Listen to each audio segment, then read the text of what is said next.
BSNL IFTV സർവീസുകൾ March 22 BSNL CMD ഔദ്യോഗികമായി കേരളത്തിൽ ഇനാഗ്രേറ്റ് ചെയ്യപ്പെട്ടു. സ്കൈപ്രോ എന്ന കമ്പനിയുടെ കൊളാബറേഷനിലൂടെയാണ് IFTV കേരളത്തിൽ യാഥാർത്ഥ്യമാകുന്നത്.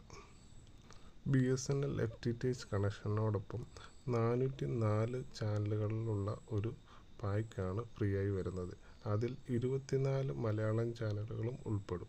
Safari TV, Kairali Arabia, Kaumudi, Kappa TV, Kairali news, DD Malayalam, Jeevan, Mathrubhumi news, reporter, media 1, 24, Darshana TV, Shalom, Malayalam Naaptol, Asianet news, Asianet middle east, Amrita, Manorama, Mazhavil Manorama അടക്കം ഉള്ള ചാനലുകളാണ് അതിൽ ഉൾപ്പെട്ടിരിക്കുന്നത്.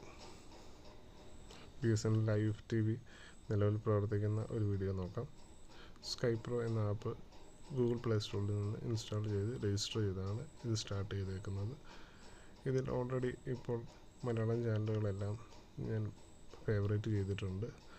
നമുക്ക് നോക്കാം എങ്ങനെയാണ് ഇതിൻ്റെ പ്രവർത്തനം, എങ്ങനെയാണ്, സ്മൂത്താണ്, ബഫറിംഗ് ഉണ്ടോ എന്നുള്ളത് നമുക്ക് കാണാവുന്നതാണ്.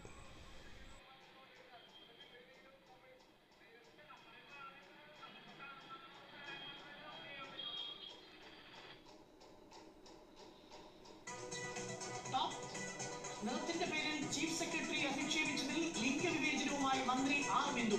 സ്ത്രീയായതും അധിക്ഷേപത്തിന് കാരണമായെന്ന് വിമർശനം. ഫ്യൂഡൽ ചിന്തയുടെ പ്രതിഫലനമെന്ന് മന്ത്രി. ഒറ്റപ്പെട്ട സംഭവം. മറ്റൊരു മന്ത്രിതത്തിൽ റെപ്രസെന്റ് ചെയ്യുന്നത് ഔദ്യോഗികമായി ഭരണപരമായി മര്യാദയല്ല. അതുകൊണ്ട് അത്തരം കാര്യങ്ങളിൽ രാഷ്ട്രീയ വിമർശനങ്ങൾ രാഷ്ട്രീയമായി ഉന്നയിച്ചു പോകുക തന്നെ ചെയ്യും. പക്ഷെ ഒരു സംസ്ഥാന ഗവൺമെന്റും ഒരു കേന്ദ്ര ഗവൺമെന്റും തമ്മിൽ ബയാസിത്ത് സെക്കൻഡ് മോസ്കിൽ നിന്നാണ് ചത്വരത്തിന് ബയാസിത്ത് സ്ക്വയർ എന്ന പേര് ലഭിച്ചത്. ബയാസിത്ത് ടവറാണ് ശ്രദ്ധേയമായ മറ്റൊരു നിർമ്മിതി. 85 മീറ്റർ ഉയരമുള്ള ടവർ ഒരു നിരീക്ഷണ ഗോപുരമായാണ് സ്ഥാപിച്ചത്. ഒട്ടോമൻ കാലഘട്ടത്തിലായിരുന്നു നിർമ്മാണം.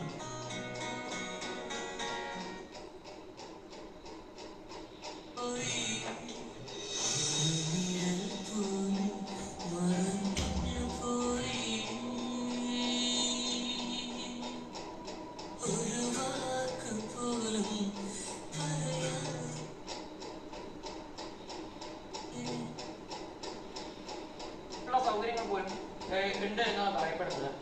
ഇതിപ്പോ അവര് പ്രാഥമികമായി അതിന്റെ ഒരു പ്രിലിമിനറി ഘട്ടത്തിൽ എത്തിയിട്ടുള്ളൂ. ഇനി മുന്നോട്ടേക്ക് വരുന്ന സമയത്ത് അതിനൊക്കെ തന്നെ തയ്യാറാവും.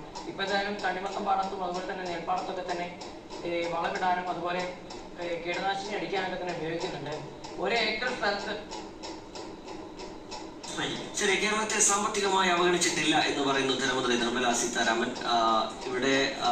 ഇവിടുത്തെ ധനവിനിയോഗത്തിലാണ് പ്രശ്നമുണ്ടായത് എന്നാണ് മന്ത്രി കുറ്റപ്പെടുന്നത്. മറ്റൊരു പ്രധാനപ്പെട്ട വാർത്തയുടെ വിശദാംശങ്ങൾ കൂടി ബൽറാം നെടുങ്ങാടി പങ്കുവെക്കും. ബൽറാം തുടരുന്നുണ്ട്. എമിഗ്രേഷൻ ആൻഡ് ഫോറിനേഴ്സ് ബില്ല് പാസാക്കിയിരിക്കുന്നു ലോക്സഭ. പ്രതിപക്ഷം കൊണ്ടുവന്ന ഭേദഗതികൾ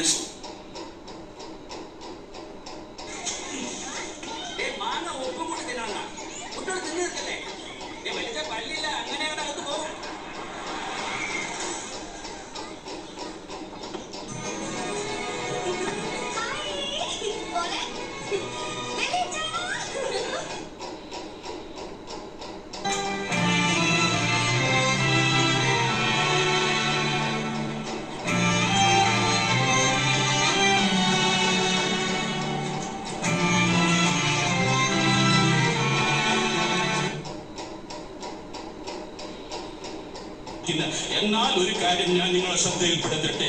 ഇന്ത്യയിൽ 140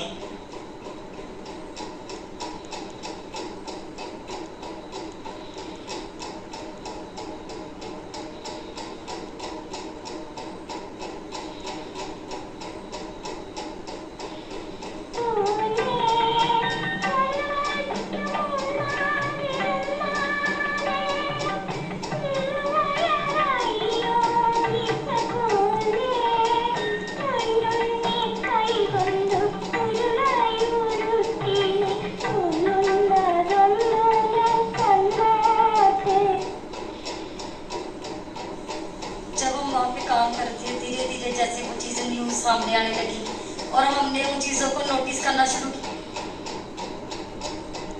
कि जो चीज़ें हो रही हैं, क्योंकि हमारा पार्ट अभी और था, क्योंकि हर एक चीज़ के लिए अलग अलग सेशन होते हैं, हर एक व्यक्ति का काम अलग अलग होता है। और मेरा सेशन जो था वो बिल्कुल सिर्फ बच्चों को तैयार करना और प्रार्थना के लिए उन बच्चों को बोलना।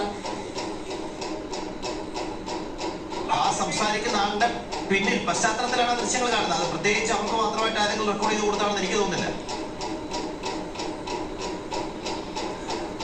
അല്ലല്ല, ഞാൻ ചോദിക്കുന്നത് എങ്ങനെയാണ് അവർക്ക് കിട്ടിയത്? എങ്ങനെയാണ് അമിത് മാളവിക്ക് കിട്ടുന്നത്? അമിത് മാളവി അത് ഉപയോഗിച്ചുകൊണ്ട് ആ വീഡിയോ റിലീസ് ചെയ്യാൻ പാകത്തിന് ഒരു സ്റ്റേറ്റ്മെന്റ് ഉണ്ടാക്കിക്കൊണ്ടിരുന്നു. PG ഏറ്റവും പ്രധാനപ്പെട്ട പ്രശ്നം അറിയോ? സംഘിസം പുനരധിവാസം ഉണ്ടാക്കാൻ ഞങ്ങൾ അവരുടെ കൂടെ തന്നെയാണ്.